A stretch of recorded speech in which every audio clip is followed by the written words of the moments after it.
Welcome to week 5 of our Finance 301 class. This week we're going to be looking at chapters 8 and chapter 9 of our text, and we're going to wrap up part 2 of our text, the financial tools. There's much to do this week. In addition to your week 5 discussion board, you also have your first major assignment, the topic report, which is due by Sunday, September the 15th. By 11:55 p.m. and in order to receive full credit for this, it's got to be turned in by Sunday evening at 11:55 p.m. If you submit late, there's an automatic reduction of 10 points. Each week that passes, there will be an additional points deducted from the total possible that you can receive. With that said, let's begin our discussion of Chapter 8, Risk and its measurement. George Patton wrote, "Take calculated risks. That is quite different from being rash. Since the future is uncertain, you too must take calculated risks. The reward for taking those risks is the anticipated return." As we navigate this chapter, we'll begin by looking at the different uses for the word return. We'll then turn our attention to risk measurement, and we'll look at standard deviation and beta coefficients. Investments are made with the anticipation of having a return, which is a flow of income and or a price appreciation. The first is a flow of income. When you go to the bank and you open up a savings account, that savings account comes with a set interest rate. And so as the longer you leave your money in that savings account, the more interest it earns. And so you have an expected return or the incentive for accepting the risk. And so the expected return depends on individual expected outcomes and the probability of their occurrence.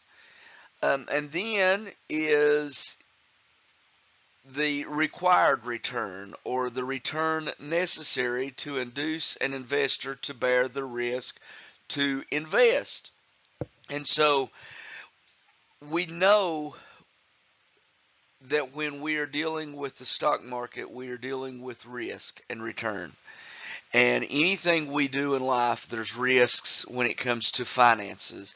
Now, there's safer alternatives, but even if you look back at the stock market crash of the Great Depression, when you look at that and people started pulling their money out of the banks and stuff, there was cataclysmic things that happened because of the risks that was involved. And so there's always risks when you're investing in the stock market. And so what people are looking at is how much return am I going to require in order to take my money and invest in this particular stock or this particular option or this particular bond, etc. And so that's the required return.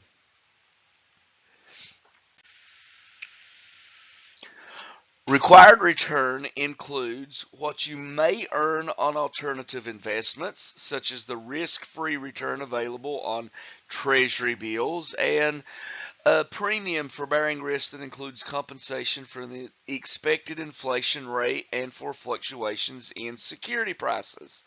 So let me help you understand this just a little bit. Let's assume you go to the bank.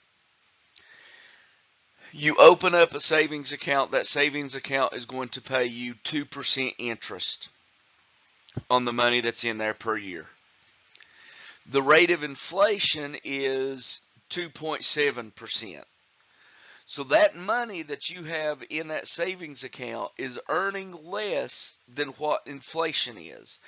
And so you're not coming out ahead. Whereas if you invest in a money market fund, it may average a return of 8%.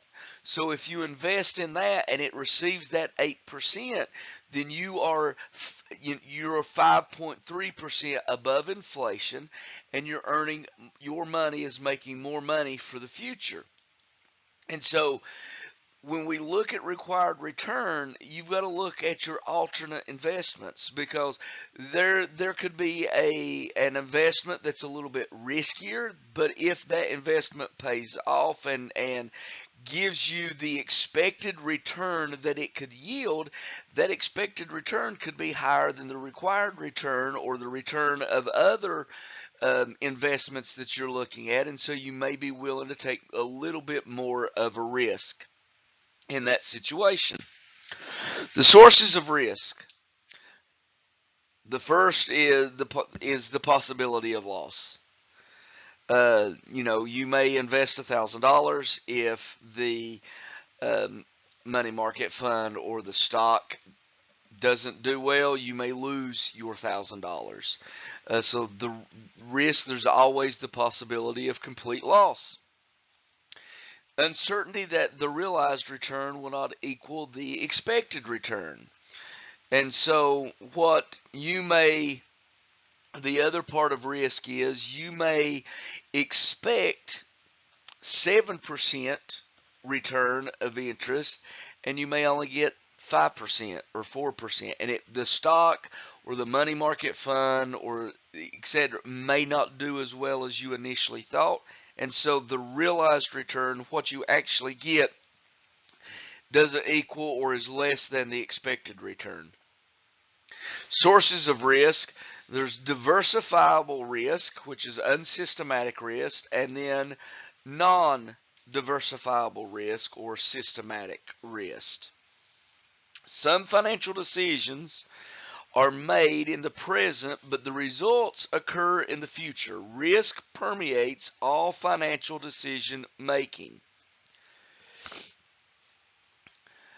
And so when we look at diversified and non-diversified,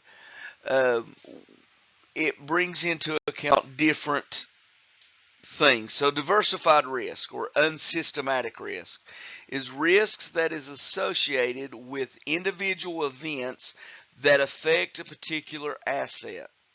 These are firm-specific risks that is reduced through the construction of diversified portfolios. So the sources of diversifiable risk are business and financial risks. Business risks is, it refers to the nature of the firm's operation. Financial risks refers to how firm finances its assets. For example, whether the firm uses a substantial or modest amount of debt financing. An example, the business risk of United Airlines depends on factors such as the cost of fuel, the capacity of the planes, possible changes in demand. And so, one of the business risks that are listed is the changes in demand. We know what happened to the airline industry as a whole during COVID and all of the shutdowns. And so that is part of business risk and diversifiable risk.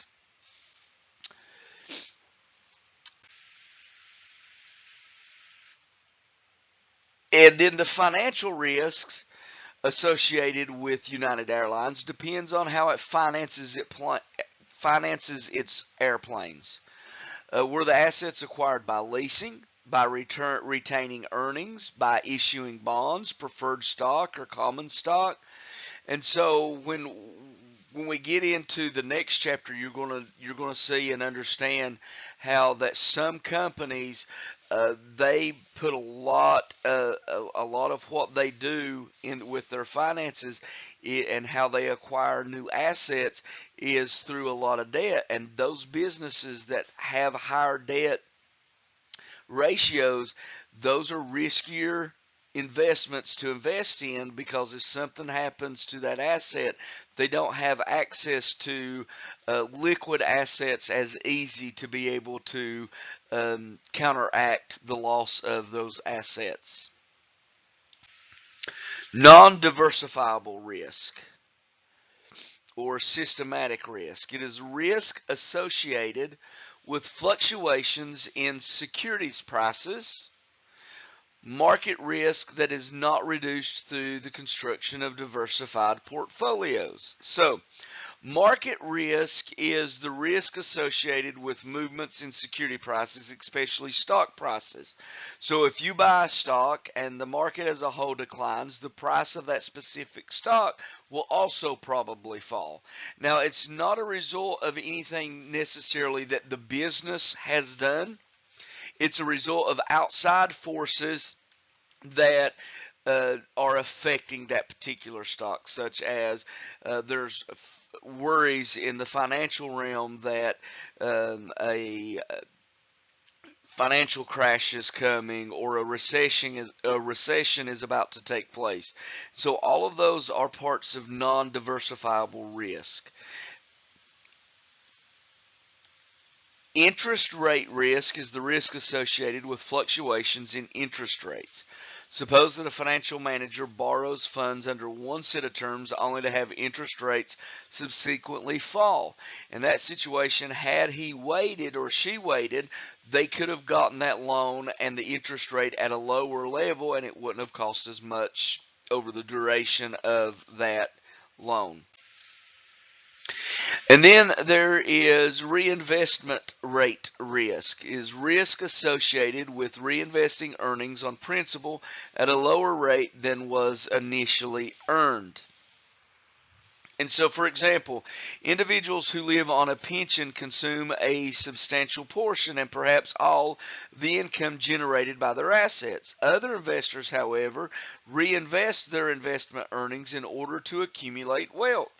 Suppose you want to accumulate a sum of money and you purchase a $1,000 bond that pays $100 a year and matures after 10 years. The anticipated annual return based on the annual interest and the amount invested is 10%, $100 out of the 1,000. So you want to reinvest the annual interest. The question then becomes, what rate will be earned on the reinvested funds? Will the return be more or less than the 10% initially earned? And so the essence of a reinvestment rate risk is this: will you earn more or less on the reinvested funds by doing that? Sources of non-diversifiable risk. Purchasing power risk. That is the risk associated with inflation. Uncertainty that future inflation will erode the purchasing power of assets and income. So, for example, we've talked about this, and roughly from year to year, over the average, the inflation rate's around 2 to 3%. However, there have been years that it has climbed 10, 11, 12, 13%. In those years when that happens, your purchasing power is gone, because in a normal market, in normal situation, like we said, if the money market fund you've invested in, or the stock, or your stock portfolio averages about 8%, and average inflation is 2.7%, you come out to the good, and your purchasing power increases. However, during those times when inflation shoots extremely high, and it's at 10, 11, 12, 13%, 9%, anything that's over what you are earning on your investments, then your purchasing power gets decreased and lowers. Then we have the exchange rate risk. Risk of loss from changes in the value of foreign currencies. And again, this is something that's beyond the business or beyond our control. The fact of the matter is that currencies and their exchange rates can raise or lower, and that will affect, and that's part of the exchange rate risk. And then there's the sovereign risk associated with a government defaulting on its debt obligations. So this applies to investing in the debt obligations of a specific country and the possibility that that government will default. Such default has been considered slight, if not non-existent, but during 2010, the possibility of default by Portugal, Ireland, Italy, Greece, or Spain, sometimes referred to as PIIGS was a major source of uncertainty in world financial markets, and it really affected the financial market during that time. What are the sources of risk?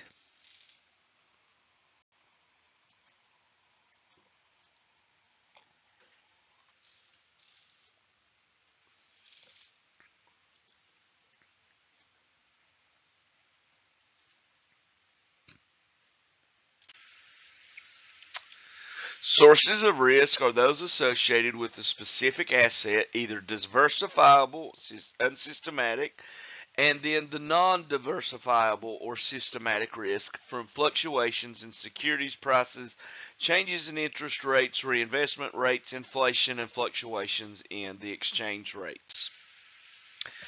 So now we begin to look at standard deviation as a measure of risk. Standard deviation measures the dispersion around the realized return in the case of historical returns or the expected return in case of anticipated returns.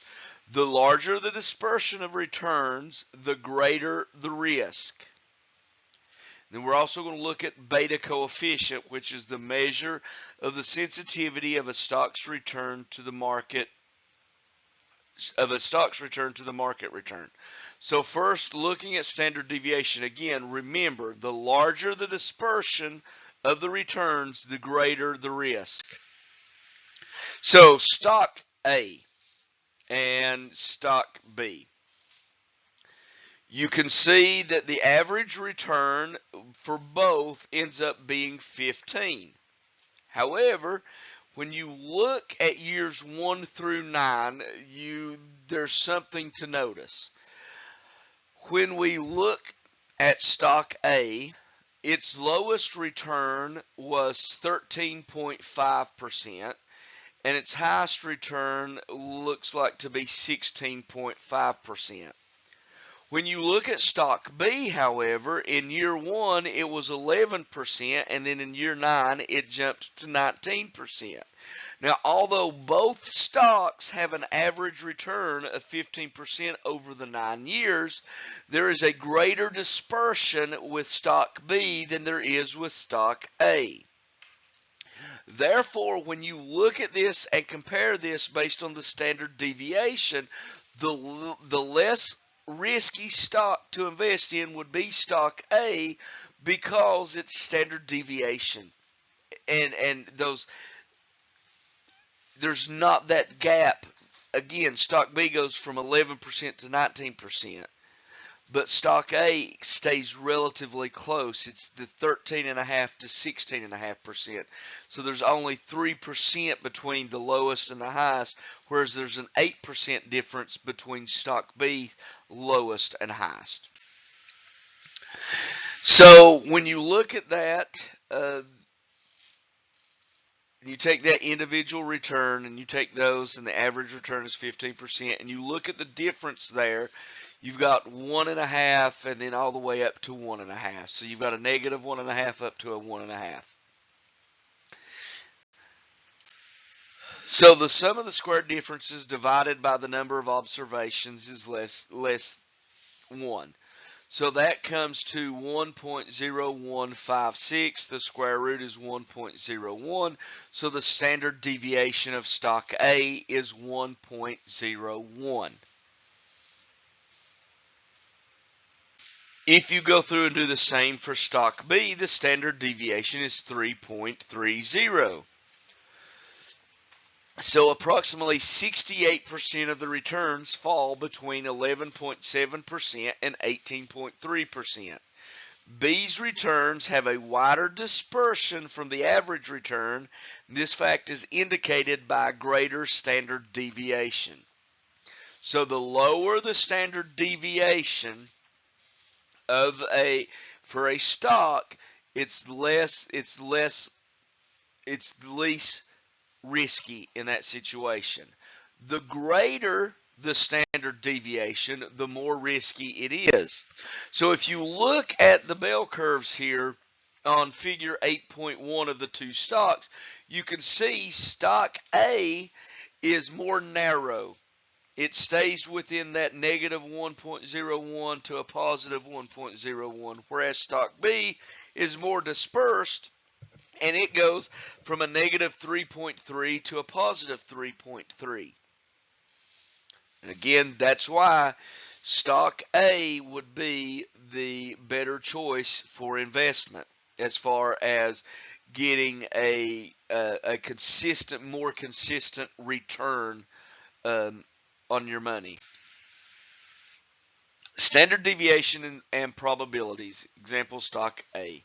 So stock A, an investor believes that there's a 20% chance of a 15% return, a 60% chance of a 10% return, and a 20% chance of a 5% return. And when you look at all of those and you average those out, the expected average return would then be 10%. So if you took all of those scenarios, and again, notice 60 plus 20 plus 20 equals 100%. So we arrive at our 100%, and we've got it broken into probabilities. So the investor believes there's a 20% chance he'll get a 15% return. The bigger, more likely scenario is that there's a 60% chance of a 10% return, and then there's the 20% chance of a 5% return. And so when we look at that, the investor is going to expect to get 10%. Now, if he gets 15%, then the realized return has exceeded the expected return. Whereas if it falls in that 20% probability and he gets 5% return, his realized return is less than that 10% expected return.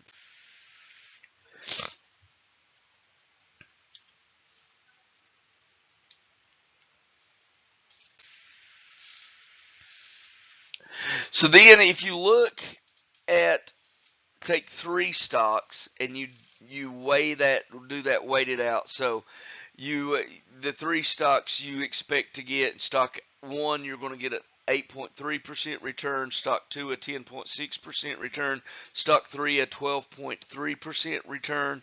When you do the weighted average of those, then you are looking at the weighted averages would be 2.075, 2.650, and 6.150. And so then you add those up, divide by 3, and you get, or when you add those 3 up, you get 10.875% of the weighted averages. Risk reduction through diversification. The construction of a diversified portfolio reduces the risk associated with the particular asset. Now, I want you to understand something. If you do investing, it is recommended that you diversify your portfolio. And the reason is that first point. If you have a diversified portfolio, it reduces the risk associated, because chances are if your portfolio is diversified, chances are you're going to have some stocks that's going to do well, some stocks may not do so well, but when you look at the total picture, because you have all of those stocks, it weighs out to where it minimizes the loss and the risk associated. By owning a variety of assets whose returns are not highly positively correlated, the investor reduces unsystematic risk without reducing the potential return on the portfolio as a whole. A diversified portfolio does not reduce the other sources of risk. Consider the hypothetical returns earned by an electric utility such as Public Service Enterprise Group and an oil company such as ExxonMobil. With higher interest rates and inflation, the price of oil stock may increase, which results in positive returns for the oil stock, but the price of utility stock may decline, which reduces in negative returns for that. But if you have both of those in your portfolio, it negates the level of loss especially if the oil stock price does extremely well. So we can look at figure 8.2, annual returns, and you have the utility stock in green, the oil stock in orange, and you can see that as they go through, and then you have the composite line there, but as you go through, you can see how when one does well, the other may not do as well, but then because of the offsetting of the two different stocks, because they're offsetting and different, they are able to help minimize the loss and help your portfolio still maintain a consistent rate of return. Figure 8.3, scatter diagrams of returns, and you can see there it's got different points, and then your XY line there goes through, and that kind of gives you your return, your overall return. And you can see that the plots are different at different levels through that, but that kind of gives you a picture of what happens, because when you have those different levels from the two different stocks, one does well, the other not so well, and then it offsets, and so you have that you have that consistent rate of return. Portfolio risk, total risk associated with owning a portfolio. It's the sum of systematic and unsystematic risks. And so what you've got to understand is that regardless of the number of securities that an individual owns, the amount of market risk remains the same. So when we look at figure 8.4, the difference between line AB and line CD is the unsystematic risk associated with specific securities in the portfolio. The amount of unsystematic risk depends on the number of securities held. As this number increases, unsystematic risk diminishes. This reduction in risk is illustrated here in figure 8.4 when the line CD approaches line AB. For portfolios consisting of 10 or more securities, the risk involved is primarily systematic. Beta coefficients. The computation of standard deviation for a portfolio of any size is impractical for the individual investor because it requires the correlation among the individual stock returns. So for a portfolio of 3 stocks, you would need to know the correlation among stocks A and B, A and C, and B and C. If the portfolio has 4 stocks, then you have even greater number of correlations. Fortunately, there is an alternative, and that is the beta coefficient. It's an alternative measure of risk that determines the responsiveness of an asset's return relative to the market as a whole. An index of the systematic risk associated with the asset. The larger the beta coefficient, the greater the systematic risk associated with the security, since its return has risen or fallen more rapidly than the return on the market as a whole. When we look at figure 8.5, differences in beta coefficients, we have stock with a beta coefficient of greater than 1 and stock with a beta coefficient less than 1.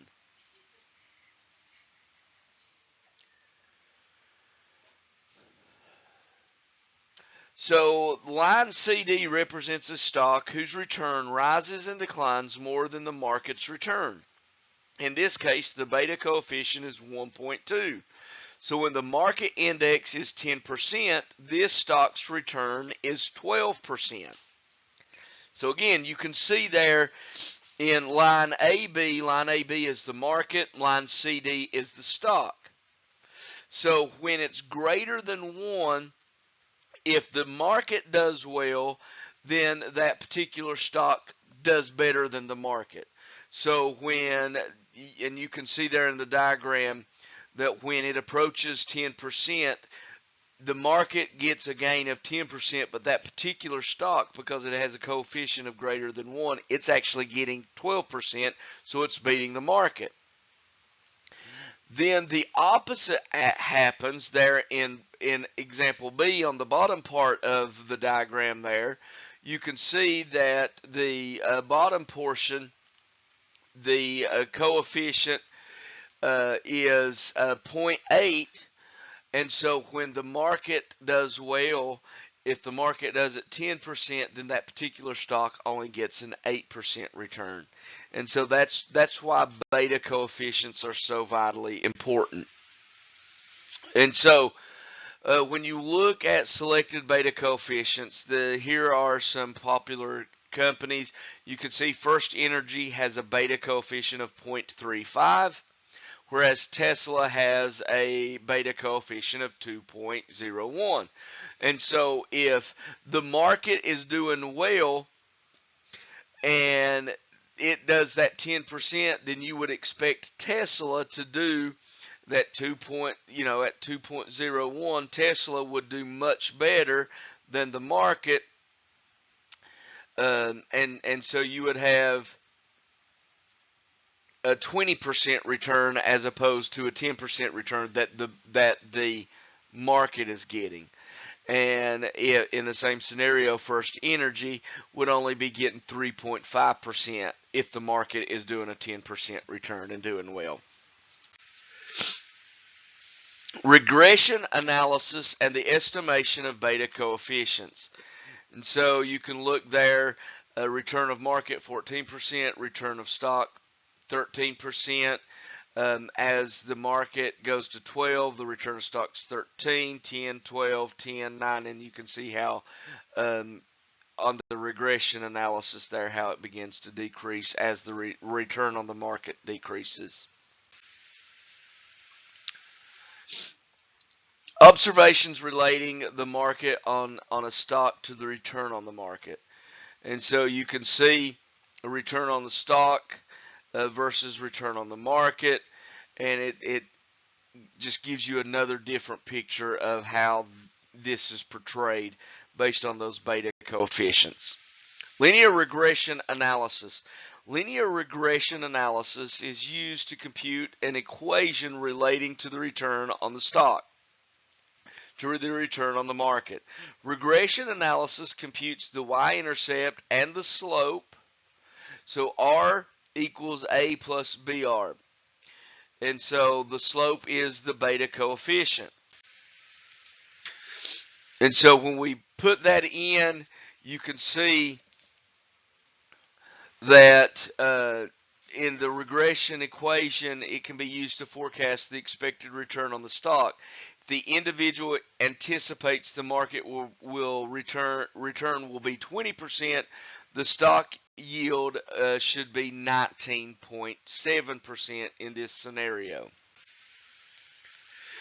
The regression equation can be used to forecast expected return on the stock. And again, this is where we're talking about.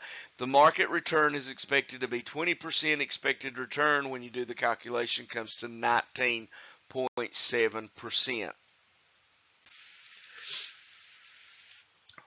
CAPM, or Capital Asset Pricing Model, and Investments Required Return. This model is used in the valuation of an asset. It specifies the relationship between risk and return.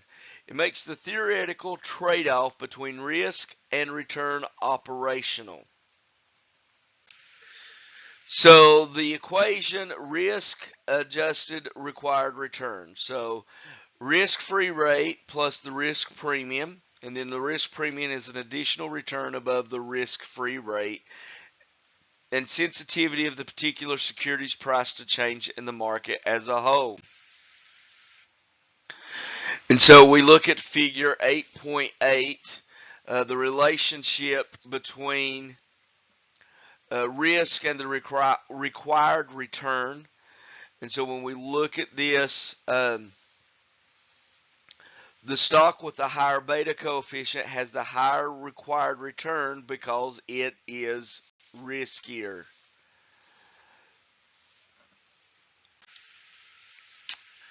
Then we come to ESG, or environmental, social, and governance.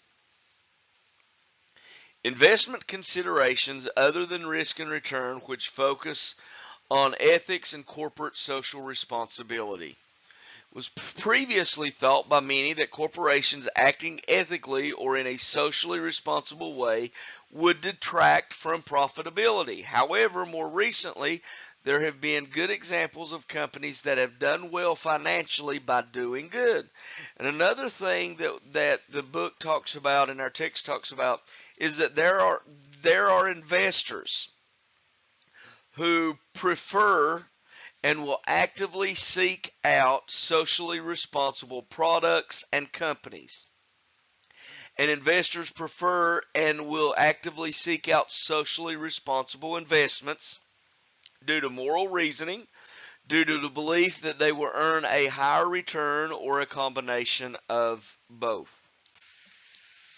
How is risk measured for an asset? And then we're going to describe them.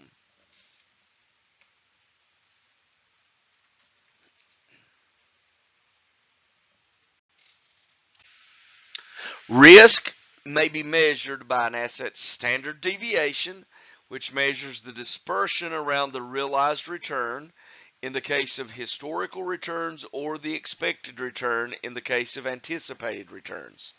The larger the dispersion of the returns, the greater the risk. An alternative measure of risk determines the responsiveness of an asset's return relative to the market as a whole. This measure is called the beta coefficient. It's an index of the systematic risk associated with the asset. The larger the beta coefficient, the greater the systematic risk associated with the security, since its return has risen or fallen more rapidly than the return on the market as a whole. This will conclude our discussion of Chapter 8. Please make sure you watch all videos that are posted under Week 5. Also be sure that you watch the PowerPoint slide lecture on Chapter 9. Thank you and have a blessed week.